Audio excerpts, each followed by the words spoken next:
madlang people, mabuhay! Tara, samahan niyo akong magluto. Ano na naman kaya ang menu natin for today's video? Ayan, nagprito-prito nga pala ako ng tokwa at syempre maggigisa-gisa tayo ng karneng baboy.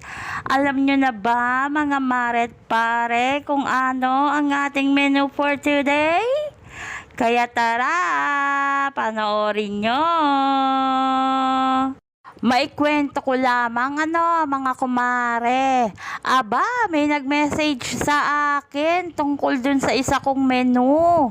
At ito lang naman po ang masasabi ko, kumare. Kanya-kanya tayo ng style ng pagluluto. Kung yung style ng ginawa ko ay hindi ganun